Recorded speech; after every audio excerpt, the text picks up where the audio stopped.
Hello guys, good morning. What's up? Welcome back to my channel. In this video we are going to discuss common ion effect.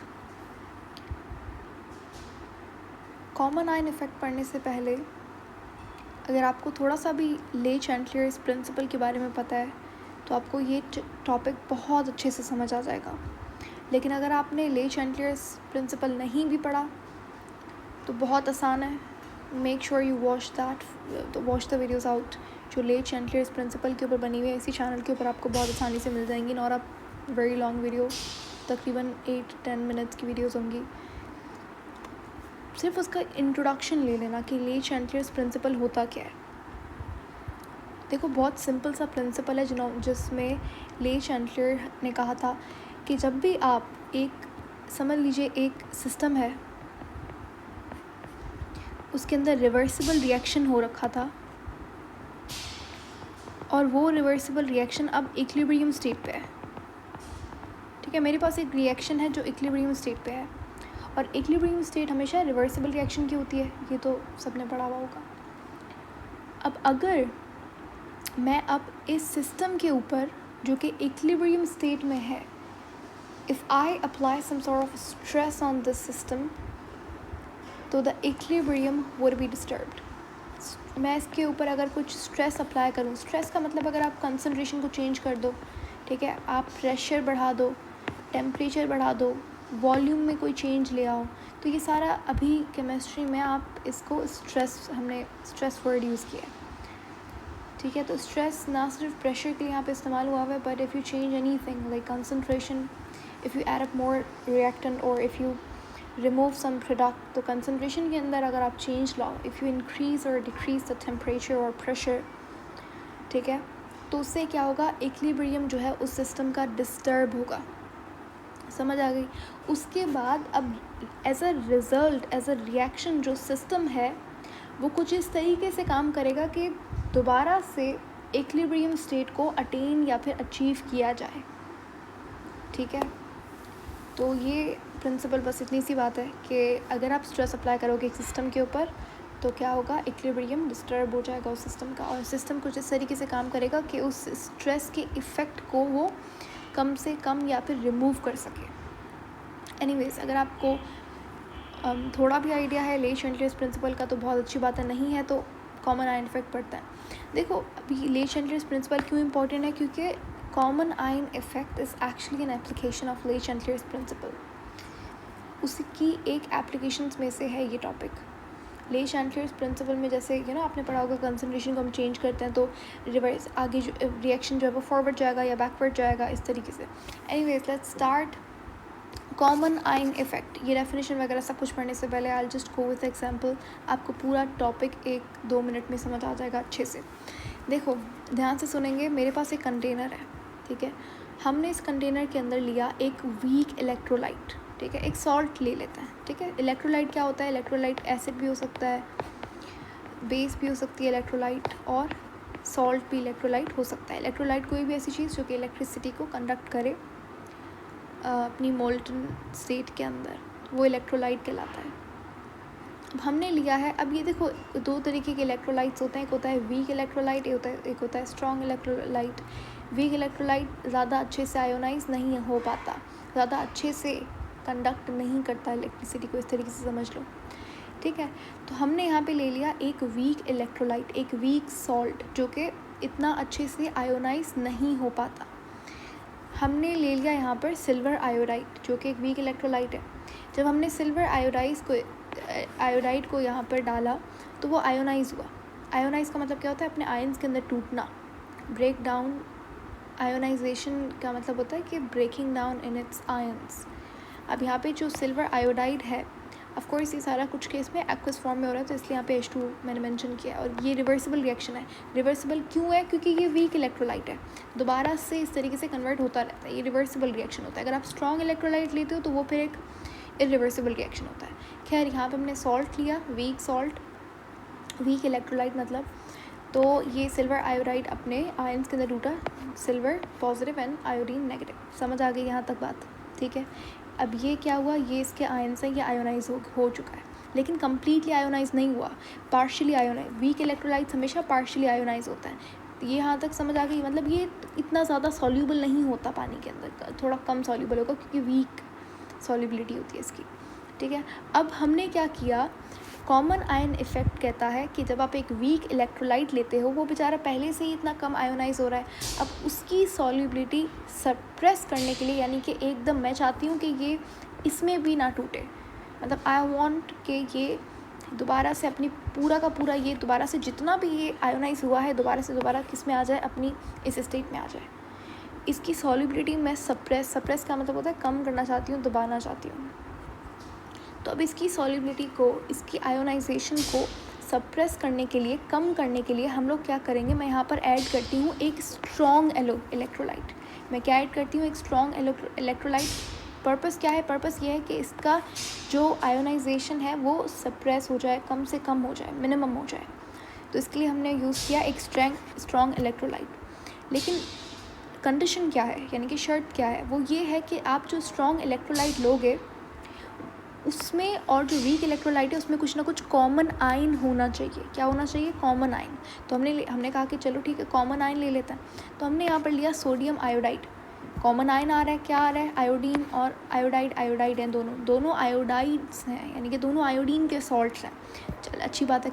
Common ion, देखो नाम से पता लग रहा है common ion effect. तो हम क्या होता है कि आप जो स्ट्रॉन्ग इलेक्ट्रोलाइट लोगे और जो वीक इलेक्ट्रोलाइट लोगे, उस दोनों में कुछ ना कुछ कॉमन आयन होना चाहिए।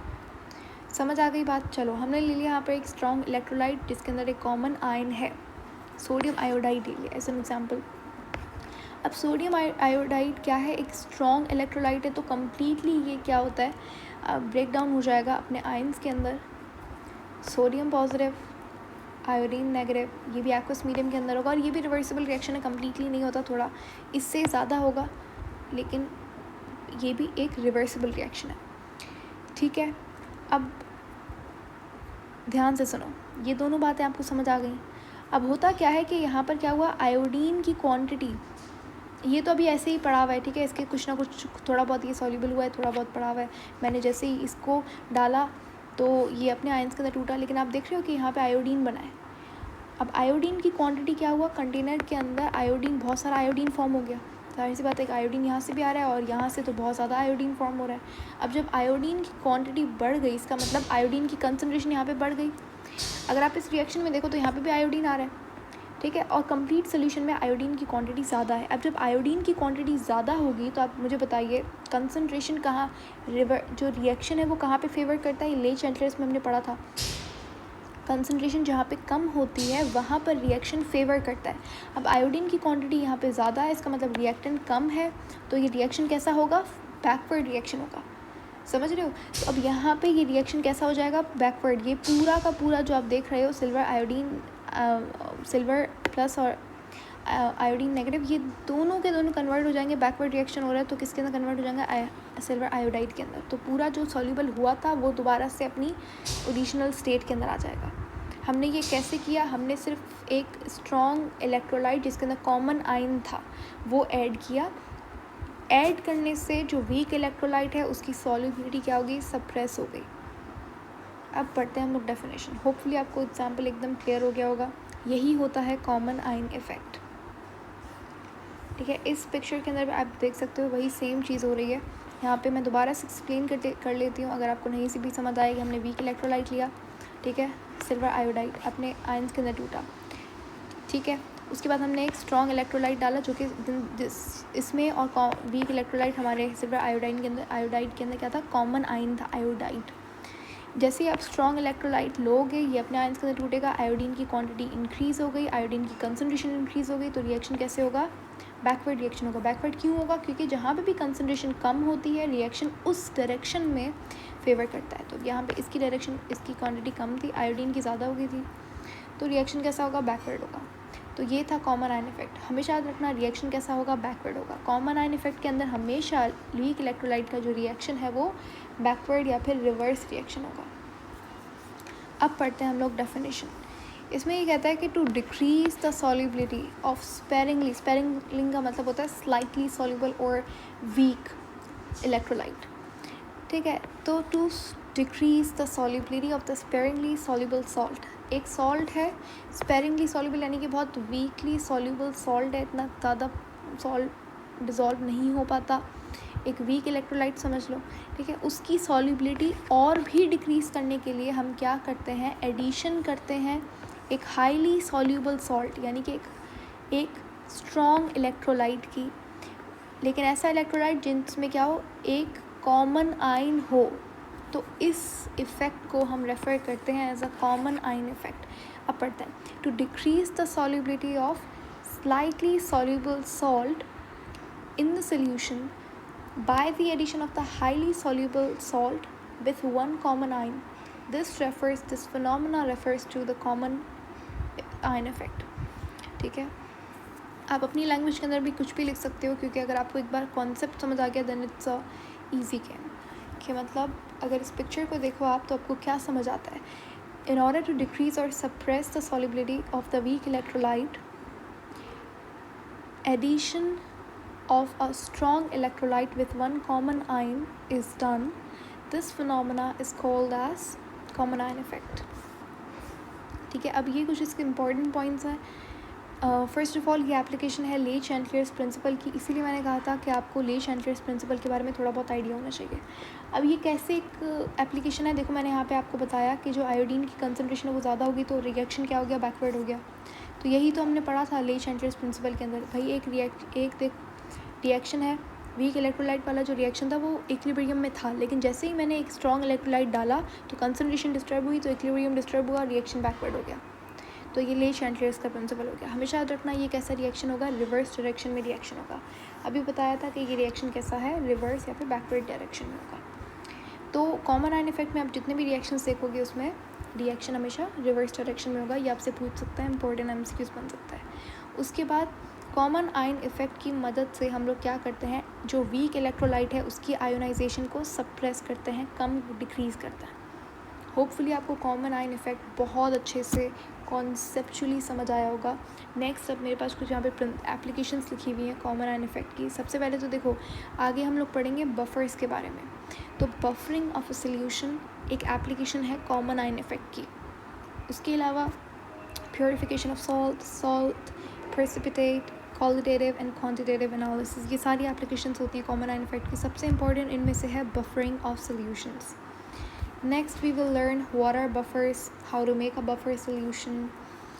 ठीक है, तो ये सारे टॉपिक्स कवर करेंगे। तो एक चीज़ याद रखना, ये रिएक्शन कैसा होता है, रिवर्स रिएक्शन होता है।